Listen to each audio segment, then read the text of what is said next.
nom est Jean-Marc Cavaillant, je suis un chercheur à l'Institut Pasteur, j'y suis rentré il y a très longtemps et je suis maintenant responsable d'une unité qui s'appelle cytokines et inflammation. Cytokines, c'est les médiateurs, disons que c'est les molécules utilisées par nos cellules pour dialoguer entre elles. De la même façon que je vous parle, les cellules utilisent des cytokines pour se parler entre elles. Donc il y a encore beaucoup de mots à comprendre, et même quand on connaît les mots, il faut voir dans quel ordre ils sont, et que l'ordre des mots peut faire des phrases différentes, donc il y a encore beaucoup de choses à comprendre. Et puis il faut comprendre aussi comment les mots sont entendus.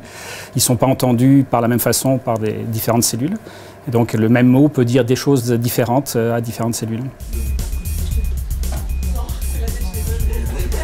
L'inflammation, ce n'est rien d'autre qu'une réponse normale physiologique à une agression. Et là aussi, on comprend mieux actuellement les mécanismes qui aboutissent à cette réponse, que cette réponse soit à des pathogènes, l'agression face à des microbes, mais aussi que cette agression soit, je dirais, tout simplement stérile. Par exemple, un accident de voiture, vous êtes un polytraumatisé de la route, et pourtant, les mécanismes qui vont se mettre en place sont des mécanismes assez proches.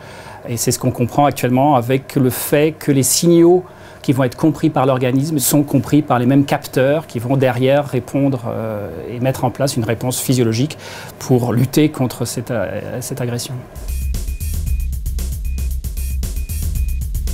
Vous savez qu'un cancer met du temps à se développer et qu'en fait aujourd'hui on connaît un certain nombre de mécanismes en amont qui peuvent aboutir à faire le lit du cancer. Alors on sait déjà aussi qu'il y a des cancers qui sont d'origine infectieuse, cancer de l'estomac avec Helicobacter pylori, les papillomavirus avec le cancer du col.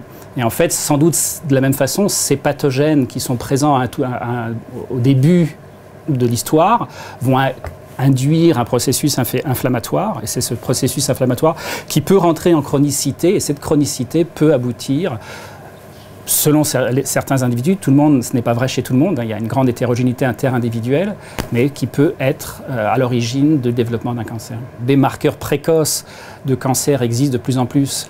Et en fait, il se trouve que, par exemple, dans le domaine qui est le mien, c'est-à-dire l'infectiologie, on retrouve les mêmes marqueurs, ce qui n'est pas très étonnant finalement, puisque je vous ai dit que les deux phénomènes étaient assez liés, entre infection et inflammation d'origine non infectieuse.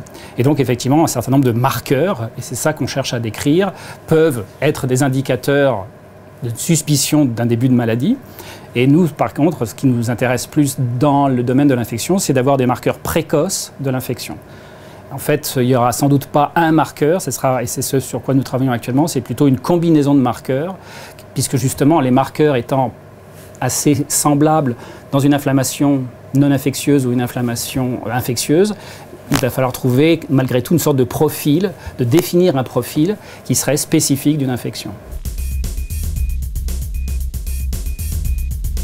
Donc les progrès récents de la technologie qui permettent effectivement d'avancer sont de plusieurs ordres. D'abord des technologies d'imagerie, et puis bien sûr il y a des tas de technologies dans notre domaine, par exemple, où justement les fameux médiateurs dont je vous parlais tout à l'heure, les cytokines, on peut les mesurer. Autrefois on les mesurait un par un, aujourd'hui on est capable de les mesurer par plusieurs dizaines ensemble, avec des échantillons extrêmement limités. Quelques microlitres d'échantillons aujourd'hui permettent de mesurer toute une variété, une large gamme de cytokines.